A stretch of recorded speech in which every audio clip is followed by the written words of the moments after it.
Alright guys, so this is the Neatcell. It's a device that some people use for a bunch of different stuff, but I'm using it for tattoo removal. So this is going to be my third session, and finding it alright. It's already starting to fade the tattoo. I'll show you that in a little bit.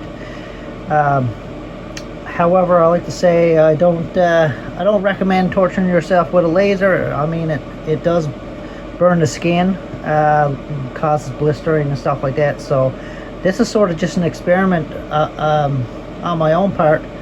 I live in a place where there's not a whole lot of access to tattoo removal anywhere close. So this is sort of the only option I got.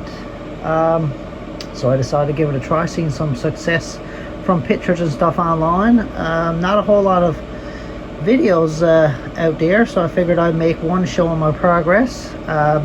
So I'll show you every 6 to 8 weeks. That's when I redo it. I'll do a new video, so stay tuned for those. And if you like to keep track of when I come out with new videos, like, subscribe, and hit that bell if you want to get notified. But anyways, with that being said, I'll just do a quick run through on how this device works. So you have, this is the blue laser. Apparently this is a little bit stronger than the red laser. So you do have to have a special set of glasses. These are the green ones, but a special set of glasses so they don't hurt or damage your eyes. So I got the blue one because apparently it's a bit stronger and tends to work better for colored ink, from what I've been reading. But with that being said, I'll just do a quick run through. So basically, just plugs in. I have it plugged into an extension cord here. Plugs into the wall. You have basically just two different settings. You have your intensity level, so 1, 2, 3, and 4. A lot of people like to go with 4 from what I've read, but I find it tends to burn a little bit more than I like. I get a little bit more blistering than I like, so I tend to go with 3. So I still get the blistering, but it's not too intense. And from my 2 tests that I've done so far, it looks like it's working. So I'm not going any higher. The intensity is associated with the burn that you feel from doing the removal. So it burns a little bit more if you have the intensity higher. So I typically go with 3. Some people do 2. You sort of got to play with it to find what works for you. I started with 1 for the intensity, or started with 4 for the intensity when I first did it. Like I say, it burned a little bit more. It hurt a little bit more than I liked, so I bumped it back down to 3. And of course, it did cause a nice bit of blistering that I sort of didn't like so much. So I went with 3 for the second one, and I like the 3 intensity, so that's what I stuck with. The next one is your frequency. Here's where people get this mixed up. I'll show you how it works actually. So the lower you go, 1, that would be the highest frequency. So the frequency is how fast the laser actually fires at. So I'll just show you. So there's a button here on the side. You just push it and the laser starts to work. So you just listen to the sound. 1 is quite fast, and then you go up to as high as, I believe, 9, is it? Yeah, 9. So that's much slower. So if you're using 9, if I hold the button, so you can see it goes a lot slower.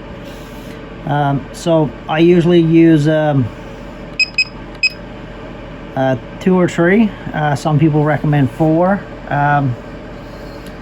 But I find 2 works good. I don't have to keep the laser on the tattoo as long for it to actually work.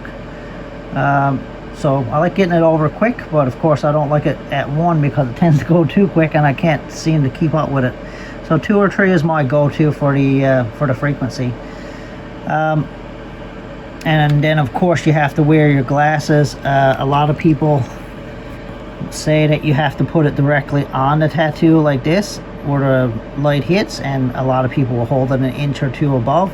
To be honest with you, I've done it all different ways, and they all blister the skin just as much.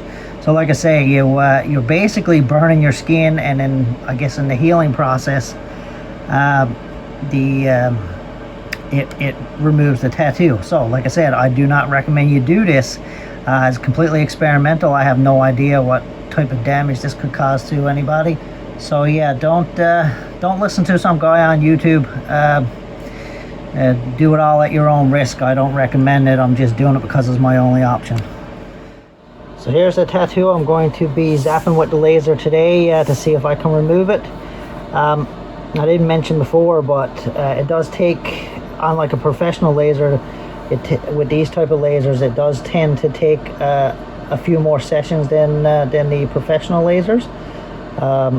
So you're looking at, I believe some people are saying, between 8 to 12 or more sessions before the removal is successful, and it might never be completely removed. But anyways, like I said, this will be my third session, and I usually have between 6 and 8 weeks between sessions.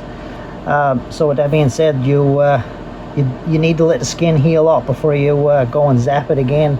But as you can see here, like in some spots here, you can see the tattoo is nice and faded. It was a lot darker before. You have little spots here that's actually starting to fade away.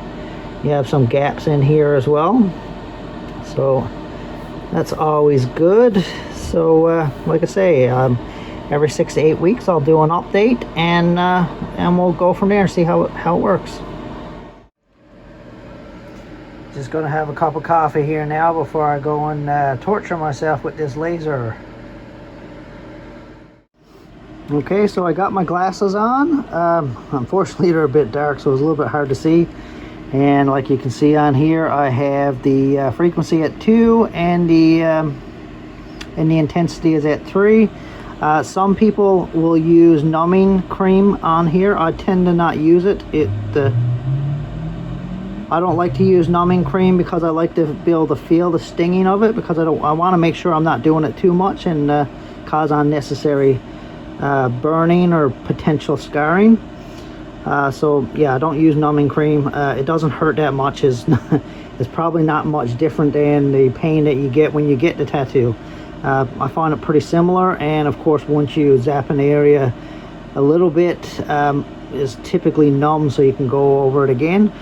So I usually just go over an area twice. I don't go super slow, but I go at a decent pace, and then I just trace out the markings of the tattoo, and then that's pretty much it. Another thing I'll mention before I get started is I did shave the area, because you're going to burn the hair on here with the laser. So just make sure you rub, if you do this, which I do not recommend, make sure you shave the area, clean it with alcohol. I did clean it with alcohol and was already shaven, so pretty much ready to go. So we're going to give it a shot now, and I'll just show you. I'll show you a little bit of it. I can't really do it with two hands, so I'll do a little bit, show you a little bit of the process, and then tomorrow, once the blisters have come out, I'll show you what that looks like, and I guess you can come back and check out the next video in about 6 to 8 weeks to see the progress. Let's see, here we go, here's the button.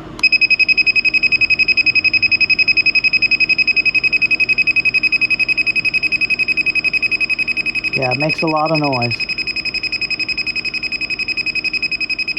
Yeah, like I said, I just go back and forth over the area a couple times, and I'm gonna finish this up, and like I said, tomorrow I'll show you what the aftermath is. And like I say, I do not recommend you do this, because really it's experimental, and I can't guarantee it is safe or not. But anyways, we'll be back soon. Okay, so I'm done going over it with the laser, and as you can see, it is already starting to blister, which is the sucky part, but that's unfortunately how it works, I guess. Alright, so the next step is basically, I just start putting an antibacterial cream on it for a couple days, and I do that 2 to 3 times a day. And after it looks like it's healed up, it's still going to have blisters for a little while, but after it looks like it's nice and healed, or starting to heal, I start to use a silicone scar cream after that for a couple days as well. And we'll have a look at the blistering tomorrow. It's about 8 hours later, and this is basically what the blistering looks like. It may get a little bit worse than this, but not too bad. Word of advice: do not pop the blisters. You're just opening up a wound and potentially increasing the risk of infection. So ideally, you just want to let this heal up on its own with the use of antibacterial cream, of course. Anyways, that's it for this video. If you like what you see, like and subscribe, and in 6 to 8 weeks I will come back and do it all over again.